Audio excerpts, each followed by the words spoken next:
దాంట్లో ఒక ఆడబిడ్డగా నా వంతు నేను కృషి చేశాను నేను. అలాంటిది ఈరోజు ఒక ఎమ్మెల్సీ వచ్చినందుకు ఎలా వచ్చింది? ఆవిడ అక్కడ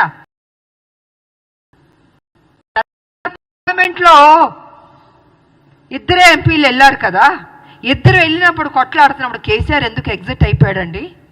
చివరిదాకా ఉంది. ఆ రోజు మా ఎంపీలు, కాంగ్రెస్ ఎంపీలు అందరూ ఉన్నాం, పెప్పర్ స్ప్రేలు కొట్టారు. నార్త్ ఎంపీలు అందరూ చిత్తక బాదుతున్నారు మమ్మల్ని ఎంపీని. నేను మీరా కుమార్ గారిని ఇలా పట్టుకుని నిలబడ్డాను. నేను ఇంత చేస్తే ఇదా అండి మీరు మాకు చూపించే కృతజ్ఞత? ఇదా మీ కుట్ర బుద్ధి? అంటే మీకు బడుగు బలహీన వర్గాలంటే నచ్చదు దొర, మీ దొర బుద్ధేతో చూపించుకుంటున్నారు. అందుకే నిన్ను దొర అంటున్నాను నేను.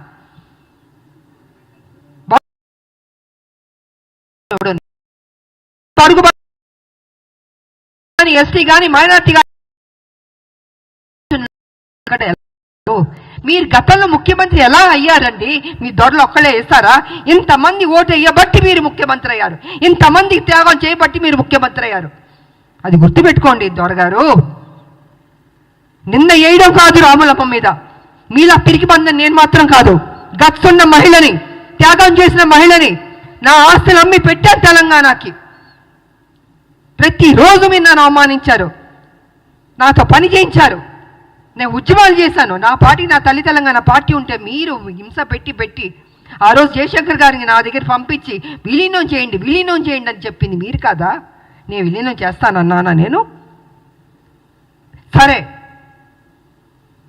ఇద్దరూ తెలంగాణ కోసం కొట్లాడుతున్నప్పుడు వేరువేరుగా వెళ్ళకూడదని ఒక దీంతో పెద్ద మనసుతోటి పార్టీ విలీనం చేయడం జరిగింది. అంతేగాని వేరే ఏదో ఆలోచనతో మాత్రం కాదు. ఎందుకు చెప్తున్నానంటే అసలు తెలంగాణకి విజయశాంతికి సంబంధమే లేదన్నట్టు మాట్లాడుతుంటే చాలా అసహ్యంగా కూడా ఉందండి. ఒక ఆడబిడ్డని మెచ్చుకోవడం నేర్చుకోండి. మీకు మెచ్చుకోవడం మనసు రాకపోతే నోరు మూసుకుని కూర్చోండి. అంతేగాని మీ ఇష్టం వచ్చినట్టు ఎందుకు ఇచ్చారంటే ఇచ్చారండి కాంగ్రెస్ ఒక ఎమ్మెల్సీ. ఆ ఎమ్మెల్సీ ఇచ్చినందుకు కూడా మీకు అంత బాధ వేస్తుంది బీజేపీకి, టీఆర్ఎస్ అంటే. మా రాజకీయ నాయకుల శత్రువులారా బంద్ చేయండి. మా ఉద్యమ నాయకులు మేము మిమ్మల్ని వదిలిపెట్టాం. మీరు చేసే మోసాల్ని తెలంగాణలో ఏ రకంగా మళ్ళీ మీరు ఎంటర్ అవ్వాలనుకుంటున్నారో ఇంకో విషయం కూడా నేను చెప్పదలుచుకున్నారు. బీజేపీ ఏం చేయబోతుందంటే నెక్స్ట్ స్టెప్, ఏ తెలంగాణ వ్యతిరేకించే శక్తులు ఉన్నారో వాళ్ళందరినీ మొత్తం తిప్పబోతున్నారు తెలంగాణలో.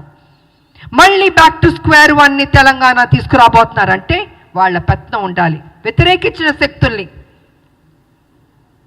తెలంగాణ ఉద్యమం నాయకులు ఉండకూడదు, తెలంగాణ ప్రజలకి ప్రాధాన్యత ఉండకూడదు, మళ్ళీ బాంచన్ని కాలు మొక్కుతాననే పరిస్థితికి